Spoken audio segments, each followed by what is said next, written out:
Fala pessoal, professora Helena aqui do canal Matemática Raiz e estamos hoje com uma videoaula super importante que é sobre as operações entre intervalos reais.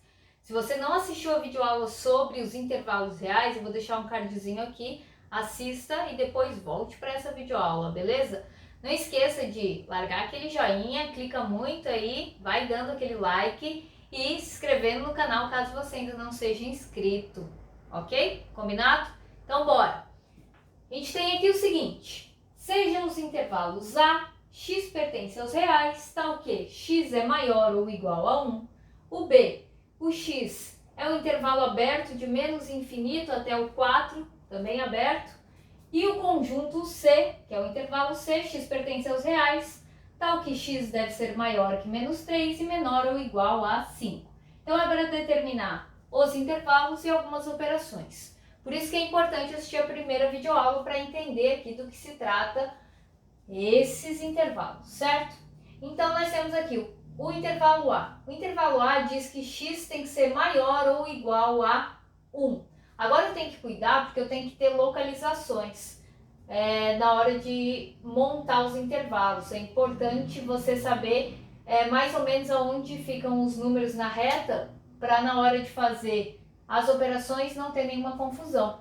Então o 1 eu vou colocar mais ou menos aqui. O intervalo começa no 1 e vai para o infinito. É um intervalo infinito positivo e o 1 está com a bolinha fechada porque ele faz parte do intervalo. Agora o intervalo B, ele é do menos infinito até o 4 aberto. Então, do menos infinito, o 4 eu vou colocar mais ou menos aqui, até o 4 aberto. Então, existem essas duas representações, com a forma de propriedade característica e entre os colchetes, tá? Colchete para fora, o intervalo é aberto, colchete para dentro, o intervalo é fechado. Quando você tem o risquinho do igual, o número pertence ao intervalo, por isso a bolinha é fechada. Quando você não tem a igualdade, a bolinha é aberta, porque não faz parte do intervalo. Conjunto C, o nosso intervalo C vai do menos 3 até o 5. Menos 3 é aberto, então eu vou colocar aqui, ó, o menos 3 mais ou menos aqui, vem antes do 2. E o 5 fechado vem mais ou menos até aqui. Então tá aqui o nosso intervalo C, ok? Então, depois que montou isso, colocou mais ou menos na ordem ali, não precisa medir, só é importante fazer de régua, todos do mesmo tamanho, e colocar mais ou menos onde estariam os números. Então, a letra D é A união com B. Eu tenho que unir o intervalo A e o intervalo B. Unir é juntar todo mundo no intervalo só. Então, eu tenho que juntar toda a galera do A e toda a galera do B. Então, como eles têm aqui uma parte em comum, eu posso olhar desse jeito. Da esquerda para a direita, a primeira coisa que eu vejo é o infinito e a última coisa que eu vejo é o infinito. Então, eu juntando esses dois intervalos, vai ficar um intervalo infinito, ou seja, é o próprio conjunto dos números reais. É o intervalo inteiro de A união com B. Começa no menos infinito e termina no mais infinito. Ou seja, não começa nem termina, né? É um intervalo infinito para os dois lados. Agora eu tenho que fazer o B união com o C. Então, o B e o C, eles também não têm um buraco entre eles, ou seja, esse pedaço aqui também está aqui, então eu posso olhar desse jeito, a primeira coisa que eu vejo e a última coisa que eu vejo. Então, vai do menos infinito até o 5, ok? Então, isso é a união, juntar todo mundo. Agora vamos para a intersecção, a intersecção com o C. O que o A e o C têm em comum? Ou seja, qual é o pedaço do intervalo que existe no conjunto A, no intervalo A, e no intervalo C? Então, olhando para o desenho, dá para ver que esse pedaço aqui é só do C e não é do A.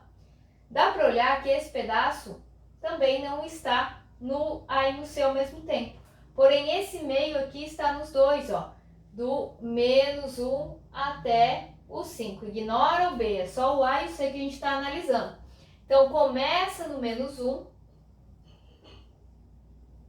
no menos 1 não, perdão, no 1, e vai até o 5.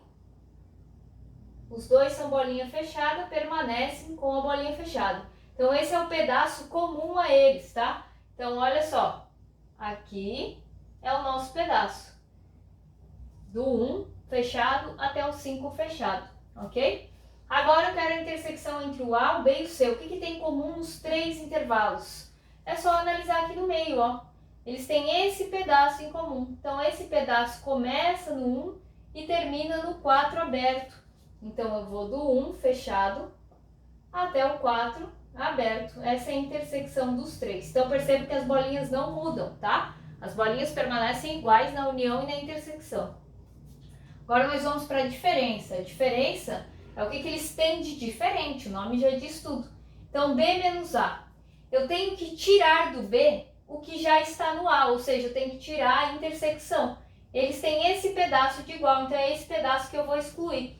Percebam que o 1 pertence ao A, então ele não pode pertencer ao B. E é bem aqui que eu vou fazer um corte. Eu vou cortar esse pedaço.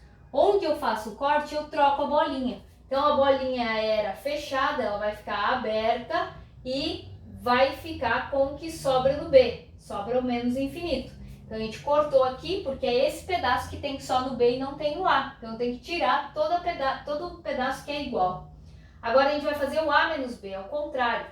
O que tem de diferente do A para o B? Ou seja, qual é o pedaço que é só do A? Olhando aqui, ó, é só esse pedacinho. Então, eu vou fazer um corte exatamente no 4. O 4 não pertence ao B, então não tem problema ele pertencer ao A. Por isso, onde eu faço esse corte, a bolinha troca. Ela vai ficar fechada. Então, a bolinha fechada no 4 e vai até o infinito, ok? Agora, a letra J, C menos A. Então, C menos A, eu tenho que tirar do C o que tem igual no A. Então, é esse pedaço que tem igual, eu tiro a intersecção. O que sobra no C, é isso que me interessa. O que sobra no C? Sobra do menos 3 até o 1. Só que o 1 era fechado e aqui eu vou fazer um corte, vai ficar aberto. Então, ele vai ficar do menos 3 aberto, até o 1 que eu vou trocar, vai ficar aberto também. Então, esse aqui é o C menos A. Então, é isso, gente. Esse é um pouquinho das operações entre os intervalos. Claro que existem milhões de casos, mas é para vocês terem uma noção de como funciona, beleza? Então, é isso. Qualquer dúvida, coloquem nos comentários. E eu peço gentilmente para vocês seguirem aí, se inscreverem no canal do Casal Nerd 7. É um canal muito bom de games que tem a Prof. Helena aqui como criadora. Eu e meu noivo somos o Casal Nerd 7. Então tá aí na descrição, entrem lá e se inscrevam, vai ajudar muito, beleza? E é isso. Valeu!